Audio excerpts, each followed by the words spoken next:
শিক্ষার্থীরা গতকাল তোমাদের সামনে আলোচনা করেছিলাম শর্ট ফর্ম 1 এবং আজকে তোমাদের সামনে তুলে ধরছি শর্ট ফর্ম 2 এবং এই শর্ট ফর্ম 2 এর ব্যবহারগুলি হলো কি আমরা সাধারণত ইংরেজি বই পড়ার সময় কিন্তু কি এবারগুলি দেখি যেমন এম এর শর্ট ফর্ম কি অ্যাপোস্ট্রফি এম এর উচ্চারণটা হবে কি এম আই এম না আম ঠিক আছে ইজ নয় হিস শিস হি ইজ অথবা she is not he's she's clear এরপরে আর অ্যাপোস্ট্রফি আর উচ্চারণটা হবে কি you are we are they are you are না ইউ আর তারপরে হ্যাভ কে অ্যাপোস্ট্রফি বি উচ্চারণটা কি হবে I you have they understand এরকম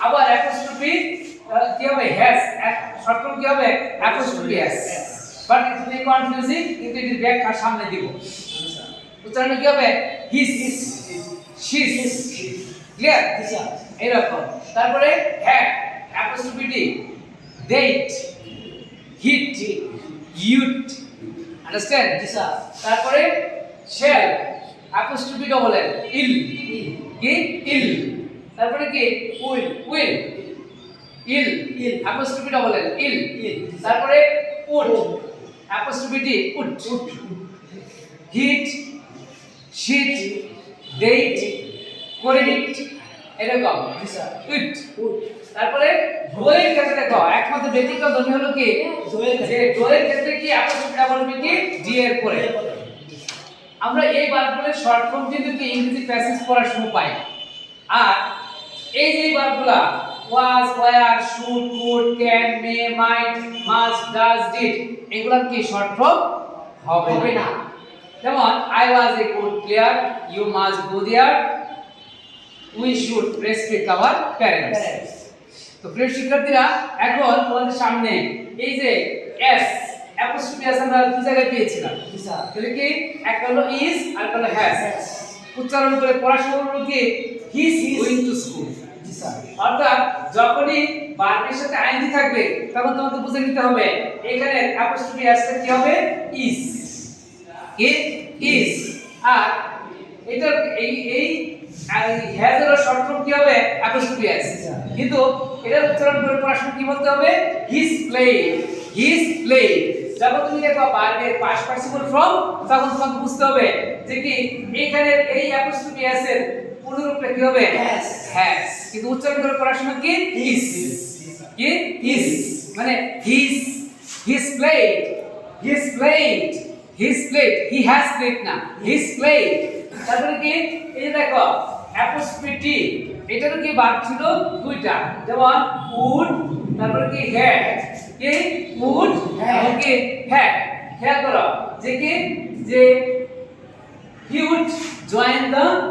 he would join today's program he would খেয়াল করো হিট উড না হিট কিন্তু উচ্চারণটা কি হবে মূল উচ্চারণটা উড কিন্তু কি পড়ার সময় কি করতে হবে হিট শিট ডেট উইথ অর্থাৎ যখন এই অ্যাপোস্ট্রফি ডি এর পরে দেখো ভার্বের প্রেজেন্ট ফর্ম তখন বুঝতে হবে কি এই ডি এর পূর্ণরূপ কি উড আবার এই যে অ্যাপোস্ট্রফি হেড মানে কি অ্যাপোস্ট্রফি ডি এর পরে যদি অর্থাৎ অ্যাপোস্ট্রফি ডি এর পরে যদি ভার্বের কি পাস্ট পার্টিসিপল ফর্ম হয় তখন বুঝতে হবে এই ডি এর পূর্ণরূপ কি হ্যাড যেমন yet done the work yet done the work you had না হ্যাঁ you had done the work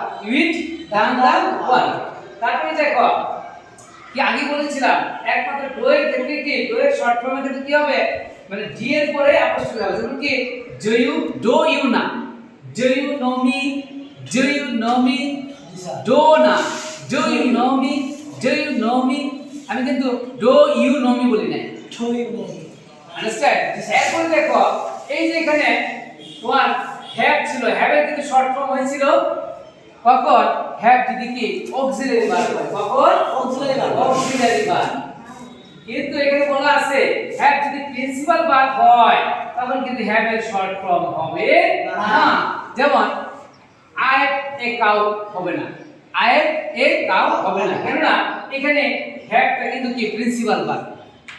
এখানে কি হবে আই হ্যাভ এ কাউ, কি I have a cup. I have a cow. কি তোমরা কি বিষয়টা বুঝতে পেরেছো? জি স্যার। এখন তুমি যখন এই পাঠ্য বই পড়বা, পাঠ্য বই পড়ার সময় কিন্তু কি এই শর্ট ফর্মগুলোর কিন্তু কি ব্যবহার তোমার পাঠ্য বইয়ের ইংরেজি বিভিন্ন প্যাসেজে তুমি পাইবা।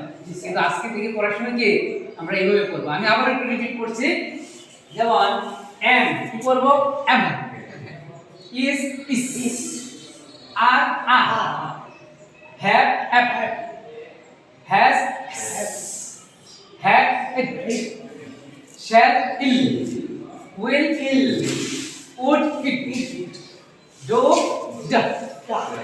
Understand? অর্থাৎ ইংলিশ তোমার প্র্যাকটিসের বিষয়। যদি তুমি নিয়মিত লাউড রিডিং করো এবং শব্দগুলি পড়ো, প্যাসেজটা পড়ো, তাহলে কি হবে প্রতিদিন তোমার কি রিডিং এর ক্যাপাসিটি বাড়বে। আর রিডিং এর ক্যাপাসিটি বাড়লে কিন্তু তোমার স্পিকিং এর ক্যাপাসিটি তৈরি হবে, কারণ একটার সাথে কিন্তু আরেকটা জড়িত। একটা হলো ইনপুট, একটা হলো output. Listening input, speaking output, reading input, writing output. Clear? অর্থাৎ পড়তে হবে। আর প্রায় বা প্রতিদিনই কিন্তু তোমাদেরকে আমি বলি ইংলিশ কি সাবজেক্ট নয়, ইংলিশ হলো একটা ভাষা। তোমাকে ইংরেজি ভাষায় দক্ষ হতে হবে। আর ইংরেজরা সাধারণত কথা বলার সময় when native speaker, that's mean English person, they don't use elaborate form, they always use contracted form, that's mean short form. Understand? Yes, sir. And you have to listen English every day. BBC 6 minutes and BBC learning. Understand? Lucy English podcast. That's mean if you search YouTube, you will find. But you don't need to listen everything. But very beginning, you have to listen BBC 6 minutes. That is very essential for developing your listening capacity. If you listen correct English, if you listen smart English, after 6 months, after 1 year, you will be able to as like correct them. Understand? Yes, sir. Every language start with by listening, by learning. If you want to learn, you have to listen. Bengali is our mother tongue. When you were a child, I was a child, but I started my journey from my parents, from their speech, very beginning.